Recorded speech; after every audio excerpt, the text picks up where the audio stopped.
नमस्कार दोस्तों, मैं हूं अर्पित और एक बार फिर से आपका स्वागत है। कल एनडीए के संसदीय दल की मीटिंग में नरेंद्र मोदी को अपने नेता के रूप में चुन लिया गया और इसी के साथ अब ये बात शीशे की तरह साफ है कि नरेंद्र मोदी ही तीसरी बार प्रधानमंत्री के रूप में शपथ लेंगे। लेकिन इनकी ये सरकार 5 साल चलेगी, 5 महीने चलेगी या फिर 5 हफ्ते चलेगी, इस बारे में विश्वास के साथ कुछ भी नहीं कहा जा सकता, क्योंकि जिन 2 बैसाखियों पर यह सरकार चल रही है या प्रधानमंत्री मोदी जिन बैसाखियों के सहारे पर प्रधानमंत्री बने हैं, नीतीश कुमार और चंद्रबाबू नायडू, इनके बारे में खुद प्रधानमंत्री नरेंद्र मोदी भी आश्वस्त नहीं हैं और इसके पीछे कारगुजारियां जिम्मेदार हैं खुद भारतीय जनता पार्टी की।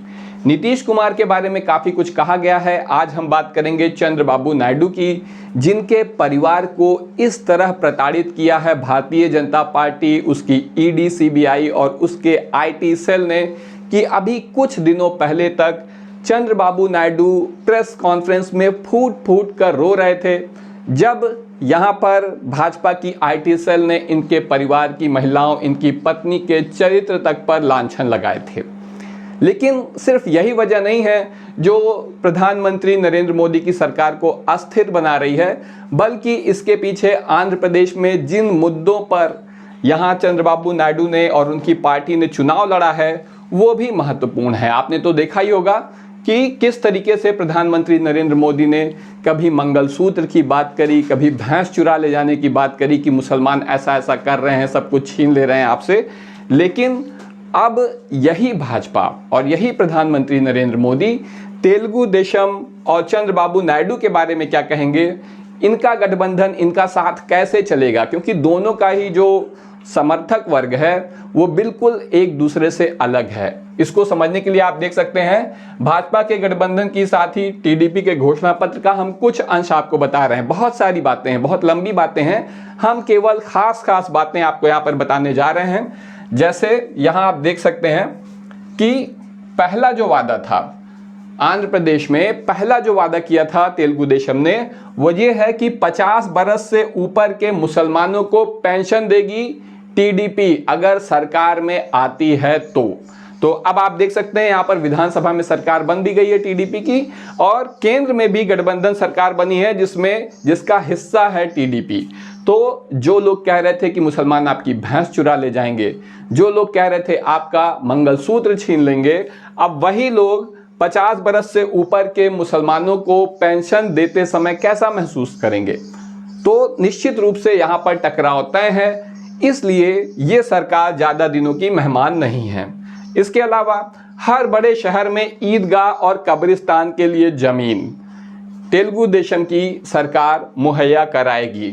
आपको याद होगा कब्रिस्तान को लेकर प्रधानमंत्री के अलावा, प्रधानमंत्री नहीं, मुख्यमंत्री योगी आदित्यनाथ के बहुत सारे बयान आए हैं। कब्रिस्तान की काफ़ी चर्चा भाजपा करती रही है और ये मुद्दा भी बीजेपी के गले से उतरने वाला नहीं है और आज नहीं तो कल भाजपा अपनी आदत के अनुसार यहाँ पर टांग अड़ाएगी और तेलुगु देशम और नीतीश कुमार जी की पार्टी, इन दोनों का ही स्वागत करने के लिए इंडिया गठबंधन पूरी तरह से तैयार है। तीसरी देखिए, 5 लाख बिना ब्याज के मुसलमानों को लोन मिलेगा। भैया भाजपा की ये जो सरकार है ये इन सबको कैसे डिफेंड करेगी? आप तो कह रहे थे कि ये घुसपैठिए हैं, तो अब आपकी सरकार लोन कैसे दे पाएगी? आगे देखते हैं, इमामों को तनख्वाह 10,000 रुपये। इमामों को, जो भी मस्जिद के इमाम होते हैं, उन्हें 10,000 रुपये की तनख्वाह आंध्र प्रदेश में तेलुगु देशम की सरकार देगी। इसके अलावा हर मस्जिद के रखरखाव के लिए 5,000 महीना और 1 लाख रुपए एक मुश्त सहायता राशि दी जाएगी। तो आप देख सकते हैं कि कितना ज़्यादा अंतर है भाजपा और टीडीपी की नीतियों में। और ये बात हमेशा देखी गई है कि भले ही नेता अपनी सुविधा के लिए गठबंधन कर लेते हैं, लेकिन जो गठबंधन विचारधारा के अनुरूप नहीं होता है वो ज़्यादा दिन टिकता नहीं है। इसके उदाहरण के रूप में आप बसपा और भारतीय जनता पार्टी के गठबंधन को ले सकते हैं, जब मायावती जी 6 महीने के लिए मुख्यमंत्री बनी थी उत्तर प्रदेश की। इसके अलावा मुसलमानों को 4% आरक्षण का वादा, ये एक बहुत बड़ा मुद्दा है।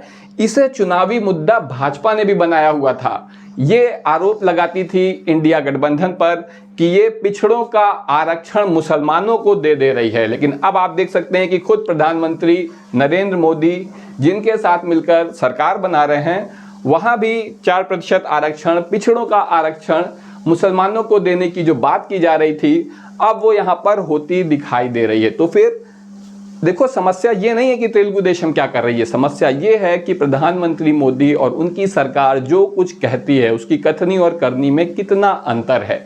आप कल्पना करके देखिए कि यही वादे अगर समाजवादी पार्टी ने, अखिलेश यादव ने, या किसी भी जो है इंडिया गठबंधन के हिस्से वाले दल ने किए होते, तो भाजपा, उसका IT सेल, उसके समर्थक कितना तांडव करते, कितना हंगामा मचाते। लेकिन उन्हीं चंद्रबाबू नायडू को, जिन्होंने ये सारे वादे करके पहुंचे हैं संसद में, चुनाव जीता है, उन्हें मोदी जी बार बार गले लगा रहे हैं। तो कहना बस आपसे इतना ही है कि नेताओं की सच्चाई को समझिए, इनके पीछे अंधभक्त मत बनिए। आज के लिए बस इतना ही, धन्यवाद।